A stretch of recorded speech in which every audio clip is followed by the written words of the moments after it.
Hello,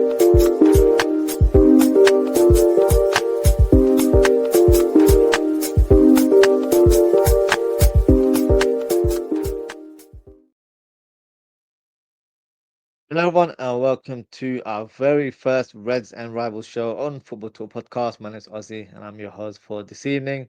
During the show, we will be reviewing the Liverpool match, but also from a Liverpool point of view, we'll also be assessing the games that have taken place and the results from our top six rivals. When I say top six, I'm referring to Manchester United, Manchester City, Tottenham, Chelsea, Arsenal, the traditional top six, and see how they've done in the Premier League match week. So let's start with the first game. And of course, that is Liverpool versus Bournemouth. Now, the game, of course, kicked off the season on Friday evening. And in terms of the fixture, we paid tribute to Diogo Jota and Andre Silva. Before the game, the fans, sang "You'll Never Walk Alone," and it was, very, very heartfelt. Great atmosphere in the stadium, and it was a great sort of start to the fixture.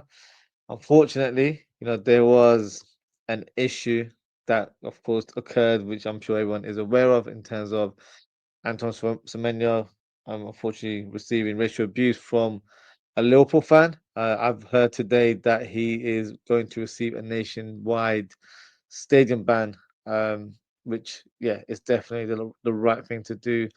That sort of behavior, unfortunately, has become a bit more common in society. And unfortunately, that's a reflection of how it is on the football pitch as well. But as a Liverpool fan, as a Liverpool football club, that's something we don't tolerate.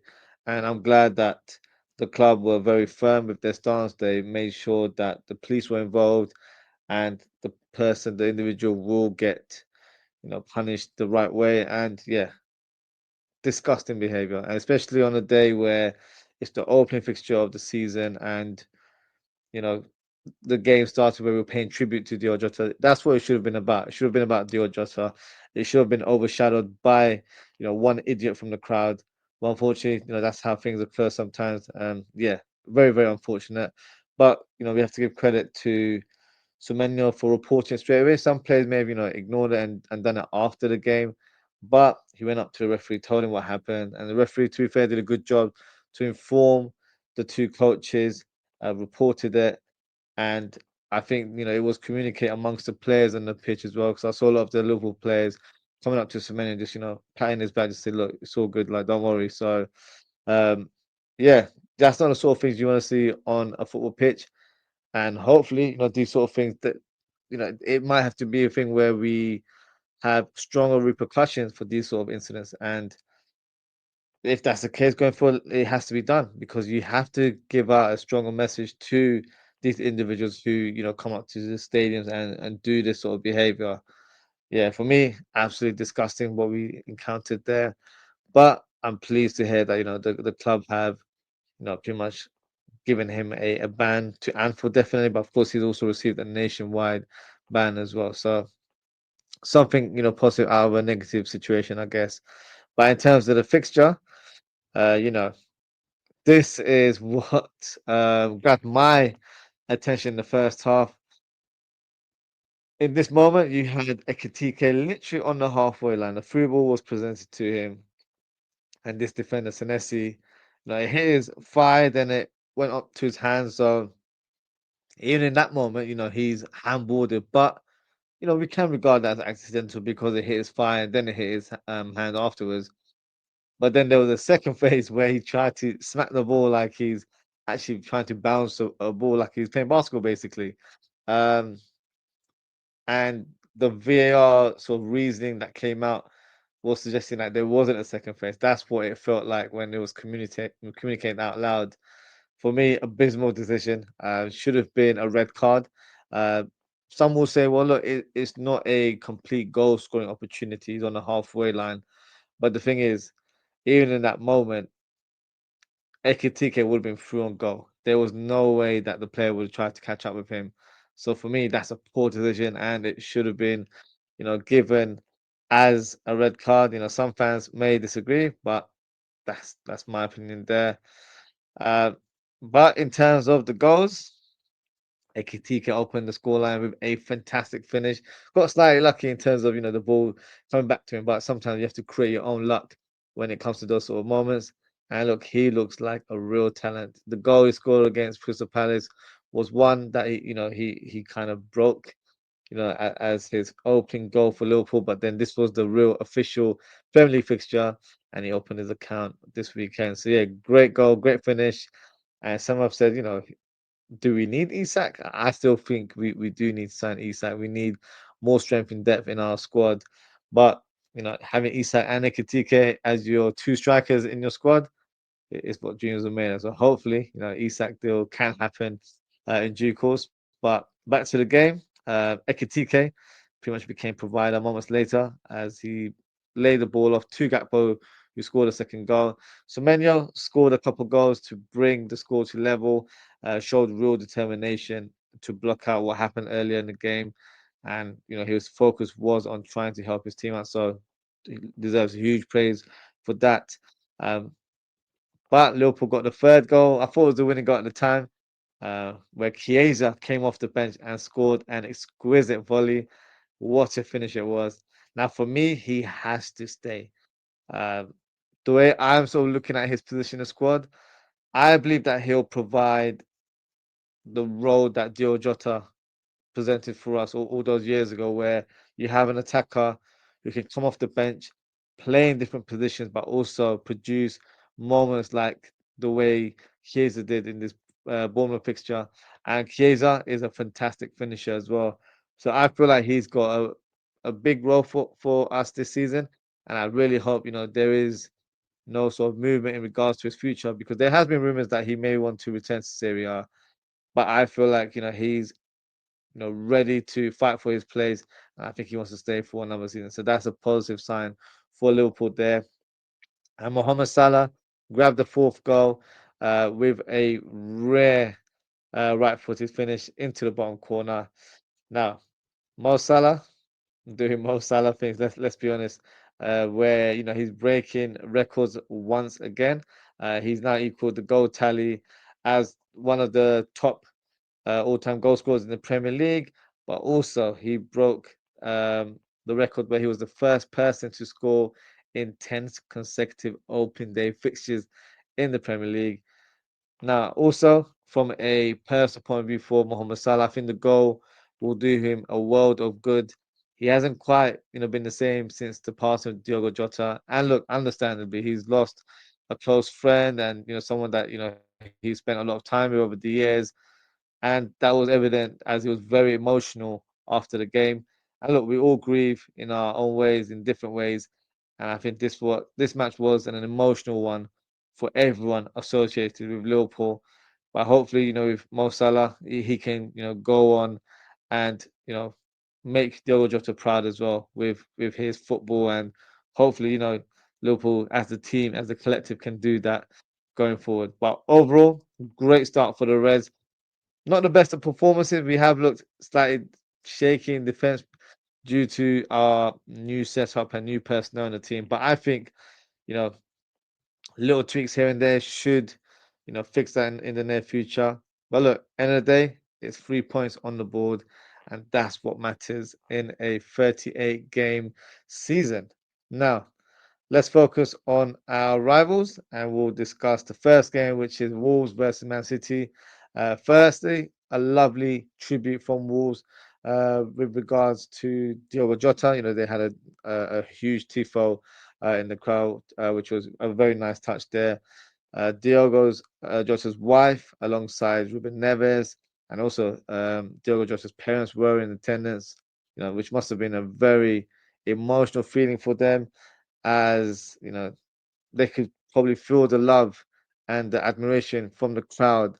But of course, they've lost someone very close to the heart. So definitely, you know, a bittersweet moment for the family there. But in terms of the game, Man City showed their true quality. Erling Haaland scores the opening goal with a tap in. Now, I must confess, I'm very annoyed with myself that I didn't add Haaland in my final lineup for FPL.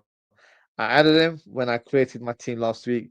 Then for some reason, I thought, let me be a smart ass and start watching some of these, so-called FPO experts or these content creators, and for some reason, none of them had Haaland in the team. They had Watkins and they had Cole Palmer in their team selection. So I thought, do you know what? Let me try and follow their path because they're experts and they've probably done well over the years.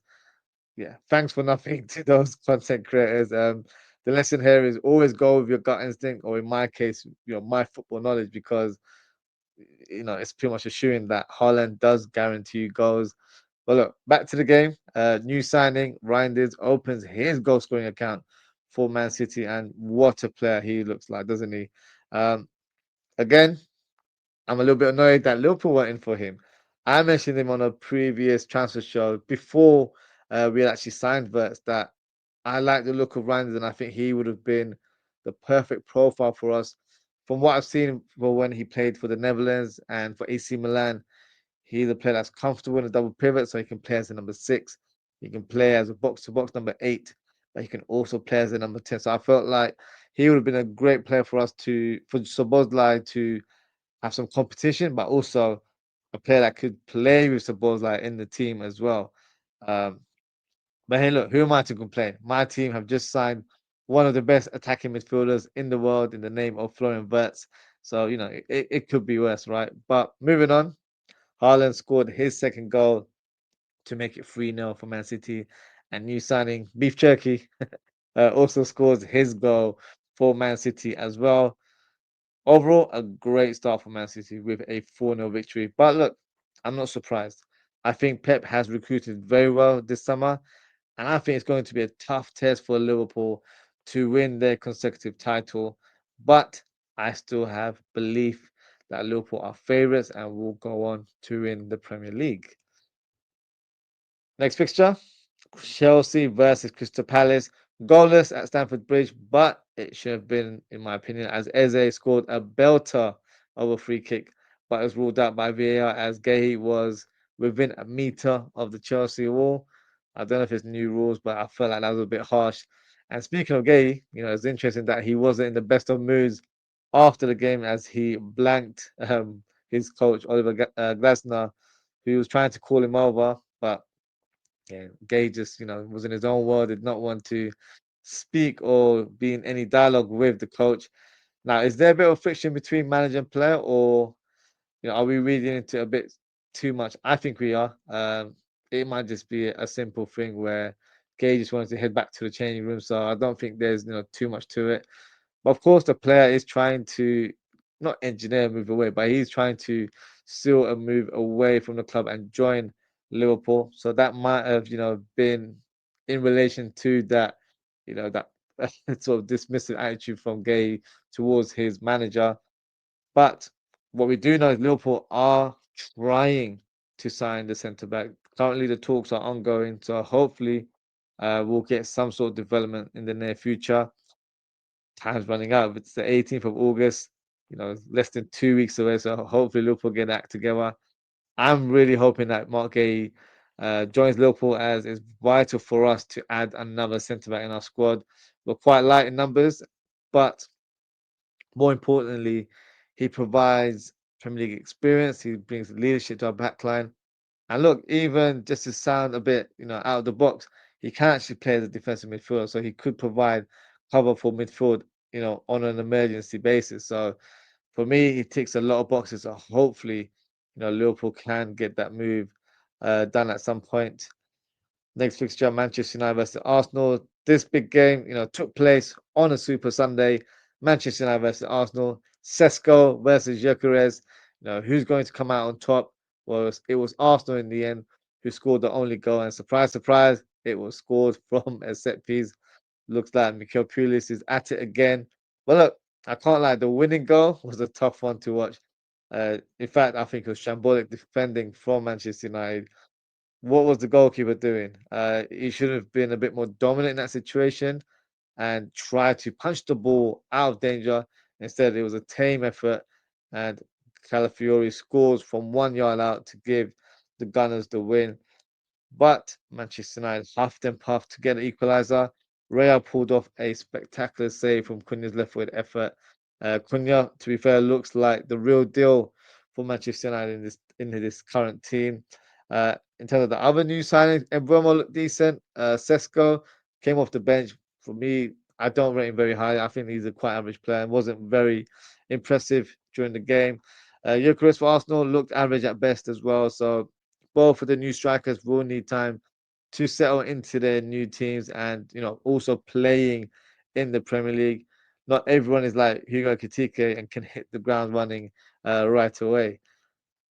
And the final fixture, Tottenham versus Burnley. Solid win for Spurs at home. Kudus, who has looked explosive since joining Tottenham, he provided the assist for the first goal as Richarlison scored from close range. The same combination happened again for the second goal, but this time it was an acrobatic finish from Richarlison to score his second goal of the game, and Brennan Johnson makes it 3-0 with a neat finish at the end. So a great win for Spurs and also for the new manager in Thomas Frank. So that is our match review of Liverpool plus our rivals. So what we'll do now is we will present um, the FPL Manager of the Week. So the FPL Manager of the Week goes to Muma, and his team name is, or her name, I'm not sure if it's a boy or girl. It's Muma Kabamba, and they have scored 83 points. So big up to Muma. A very good tally, to be fair. Now, in terms of my performance, if I had Haaland in my team, maybe I would have been number one myself. But honestly, I'm disappointed that I didn't pick Haaland in my team. I'm going to have to probably do a few out of the window transfers to get my team in order. But this week I've settled for 29th place with 60 points in total. So what we'll do now is we'll present the top 10 and see, who has done well to, start the new season in higher ranking. So of course, as mentioned, Muma is the manager of the week, so of course takes top spot. Then you've got Godwin in second place of King of Fantasy FC. You got Ellie Clark, Girls Are Loud, Thomas Boyle with the Silly Soldiers in fourth place. In fifth, you've got Anish Dogra. Big up Anish, and his team is called In Full Flow. That's in reference to Flow Inverts. I like that name. In sixth place, you've got Manuel Gogri, Galacticos. And in seventh place, you've got Gavin Manning, Redmen Army. In eighth place, you've got Humphrey the Forest, sorry, Bogart in Portobello. And in ninth place, you've got Kwame Levels in Levels 24 FC.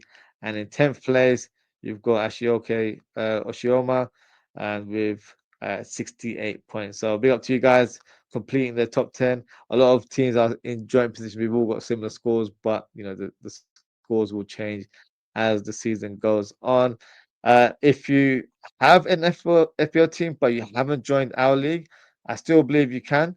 So all you have to do is enter the code 5XG41K and you should be entered in the league with your current game week 1 score. So yeah, if you haven't joined our league, feel free to do so. It should be some fun. Now, before we close the show, just wanted to touch on a few rumors that have been circulating in regards to the Premier League. So Eze is a player that has been spoken about quite a few times during the window. There was interest from Arsenal, but for some reason it's cooled down. And currently it appears that Tottenham are closing on a deal. Last week he did have a release clause of 68 million, but that has expired now.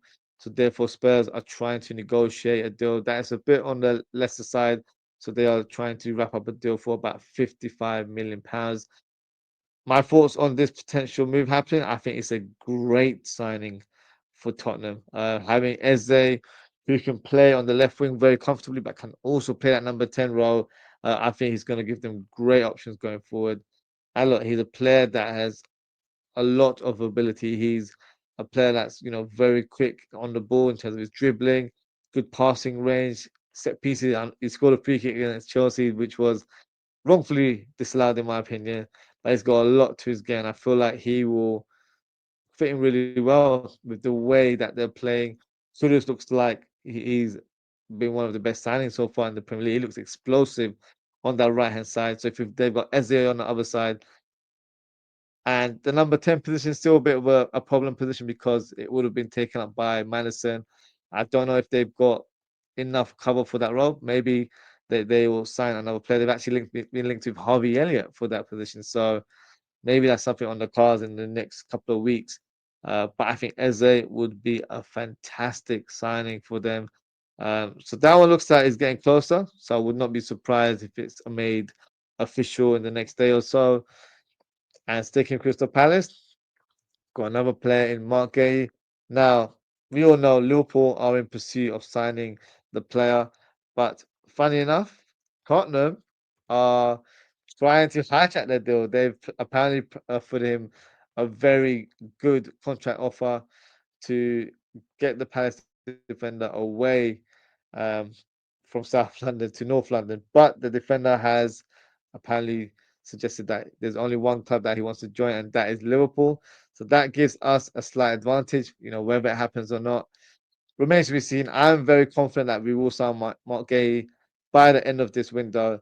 Uh, if I was to give a prediction, possibly I see us possibly placing a bid later on this week. I think that would be the inkling, but that's probably my inkling for another player, which we'll speak about very shortly as well. And look, there's four players that are connected to each other in some shape or form. So you've got Ben Doak on the left hand side, who's just made his move official to Bournemouth. It's a £25 million deal.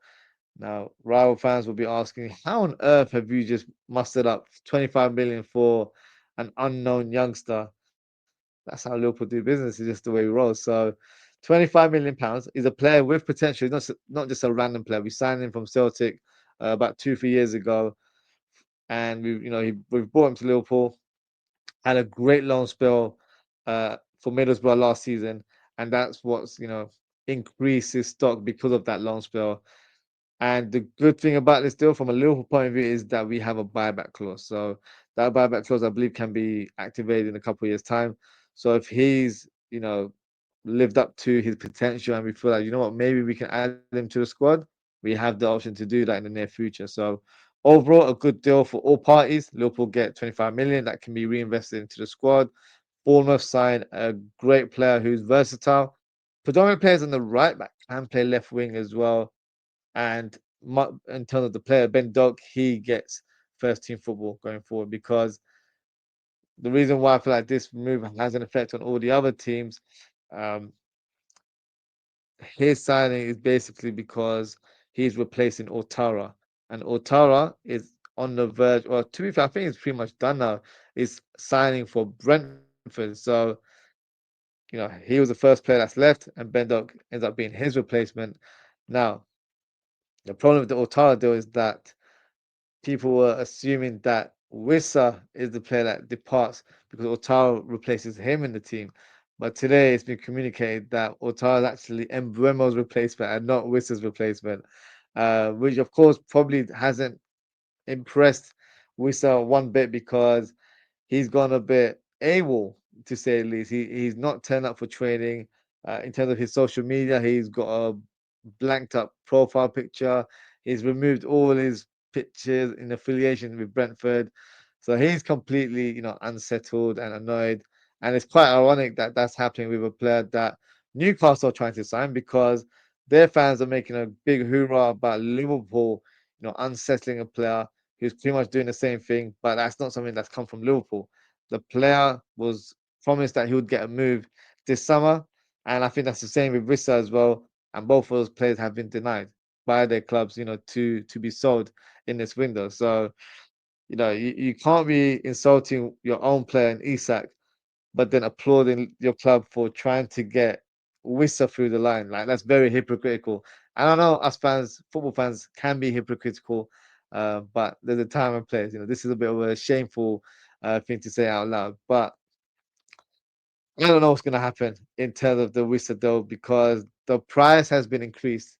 Brentford wants 60 million for him now. They signed Otara, so if they were to sell, sorry, Wissa, then they'll have enough money to find an adequate replacement to add to the squad as well. So it's going to be interesting how it happens. I think Wissa will probably get his move in the end, as well as Isak. I think Isak will get his move to Liverpool as well. If I was to make a prediction, I think we'll get some sort of official approach for Isak later this week from Liverpool. I think that should, start the ball rolling, and then from there onwards, hopefully, Liverpool can conclude a deal. It'll be a deal where I feel like it should be enough where a bid gets accepted the first time, rather it being an ongoing negotiation because we've not got too much time, less than 2 weeks. So it's something that Liverpool need to do quick and fast if we want to get the striker through the door. So let's see what happens. It will get very interesting as the days go by and we're getting closer to the deadline. Teams might start panicking, and then you're getting all sorts of players coming through. Because from a Liverpool point of view, I don't want to put this energy out there, but if we weren't going to get Isak, what do Liverpool do? Do Liverpool sign a high-profile winger that can play as a striker, or do we wait it out and try and get Isak in the January or next summer window, or do we sign another player instead? Maybe we get Wissa off their hands, and he can be like a backup striker for us. Who knows? But I think there will be lots of twists and uh, lots of twists and turns in the upcoming transfer window, especially when it comes to Premier League teams. So yeah, let's sit back and see what happens and what unfolds. But we will get some official news very soon. We've probably got another week in terms of the Premier League match week, and then after that we'll have a closure in terms of teams making any signings. But we'll have to wait and see, what business is done. Um, but yes, that is it for today, guys. Thank you so much for tuning in. If you haven't already, please don't forget to like, comment, share, and subscribe to the channel. Now, in terms of upcoming shows, I will be doing some Liverpool transfer shows later this week. I'll be doing one tomorrow.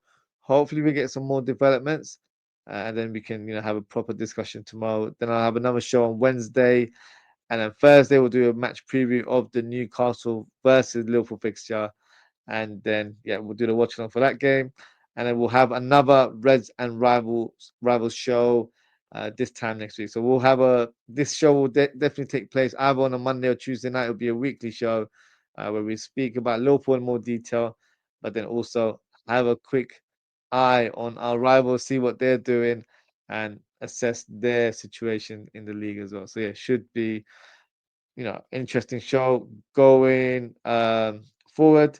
So yeah, one to watch for sure. But that is it for today, guys. Thank you so much for tuning in. Take care, stay safe, and I hope to speak with you all very, very soon. Goodbye.